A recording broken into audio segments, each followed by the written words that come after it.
Welcome back to another episode of the Book Your Dream Clients podcast. I am live in my Facebook group answering an amazing question from somebody. It's an anonymous question, which is perfect because everyone probably has this same question. I guarantee you, everyone wonders this. I wonder it sometimes too. So here we go. When people say it's all just a numbers game and you're going to convert at 1 to 2% of your audience, it's very defeating to a new coach with a 3-figure email list that's all organic, no paid ads. How can we overcome this belief? How can we beat the odds, so to speak? And how can we grow fast organically? Perfect question. And I'm just going to tell you my experience. I said this on a group coaching call today to one of my students. I said, there is great news when it comes to numbers. The great news is we all started at zero. There wasn't a time where when we decided to have an email list that we were just given 2,000 subscribers just for joining an email service provider. We all started at zero. And that should be really empowering to you because you hear the people who have thousands and thousands of people on their list. And that should feel really exciting because that is a true possibility for you. Now, there is a mindset issue when it comes to your question. I can see some things in here that just kind of jump out at me, like it's very defeating, you're a new coach, no paid ads, overcome this belief, beat the odds, things like that. Which is totally fine because I know you're just being honest. So one thing that I did when I first started my business, and I still have continued to do, was provide free content. And if you know me at all, you know that I have lots of free content out there. I think I have over 50 freebies out there right now. And that includes everything from an ebook, checklists, toolkits, master classes. I have it all. It's all out there floating around on the internet. It's all out there circulating constantly on Pinterest, which has been my number one organic marketing source. It brings in so much traffic from to my landing pages and to my website. That's been my biggest, that has what's held me most when I finally figured that out, finally figured Pinterest marketing out. We all hear about Instagram and having those numbers and blah, blah, blah. I really don't see Instagram for me bringing a whole lot of people. If I look at my website, I can see the sources. It's not bringing in like thousands of people onto my website because of my Instagram posts or my stories.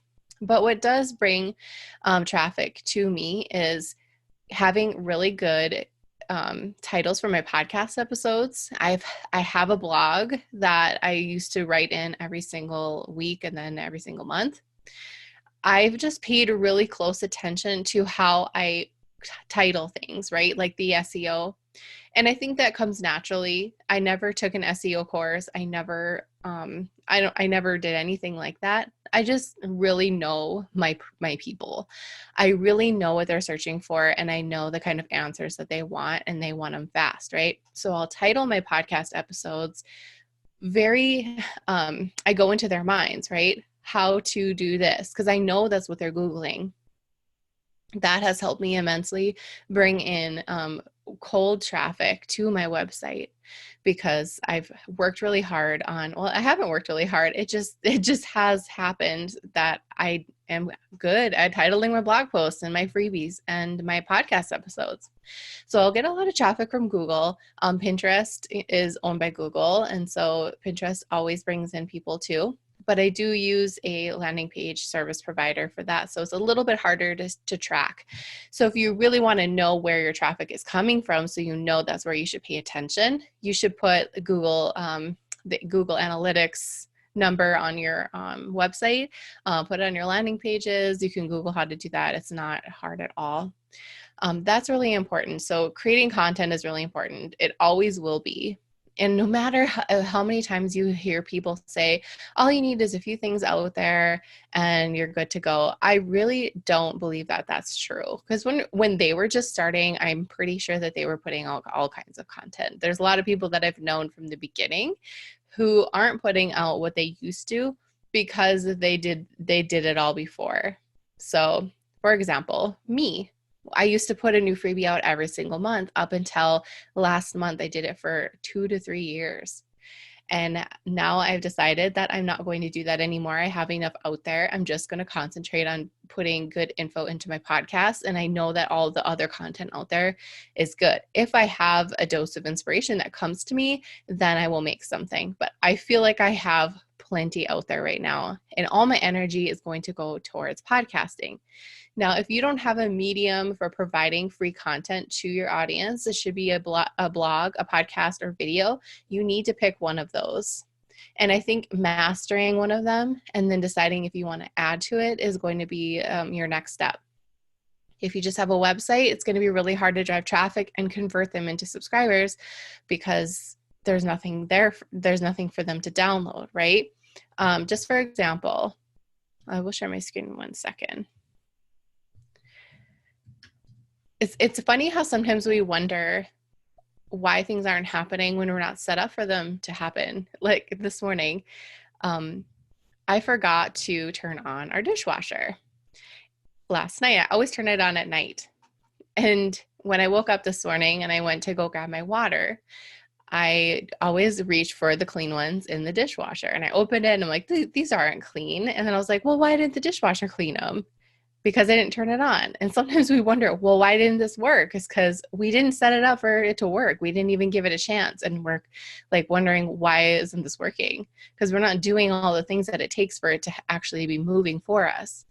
So we want to have a business that the wheels are turning when we walk out of our office. So for example, I have a freebie vault and it's full of freebies to download. And the more you are in this, and if you're just in your first year, it's totally okay not to have all of these things. This is like years worth of work.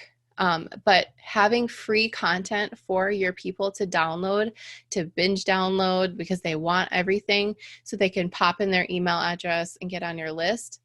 That's this is all free, right? Optimizing your website for free.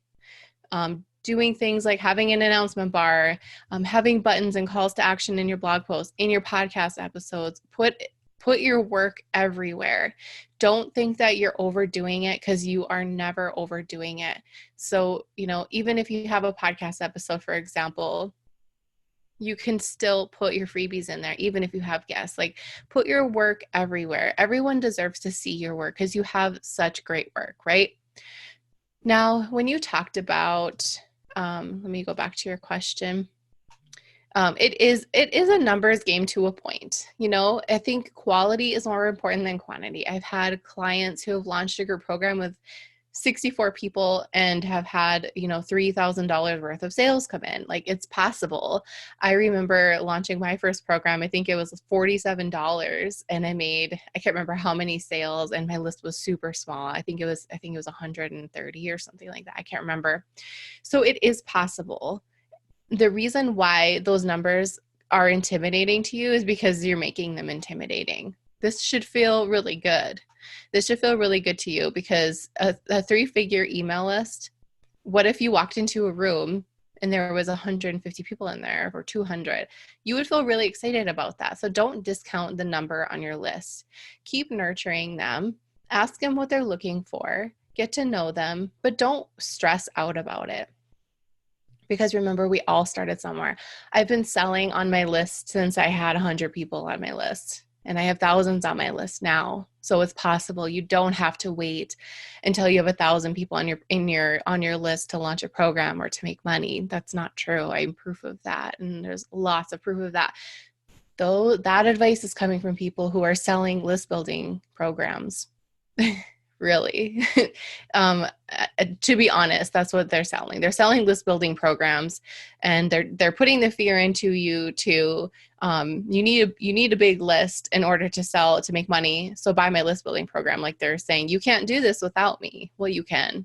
You absolutely can. So we have to remove that belief that it's not possible for you until a number hits your email list. So if you had 2,000 people on your email list, all of a sudden that came to you, how would you act? What's the difference in how you would act today versus yesterday. So I want you to act as if you had 2,000 people on your list and operate your business from that mindset, not from I only have a 3-figure email list. Okay.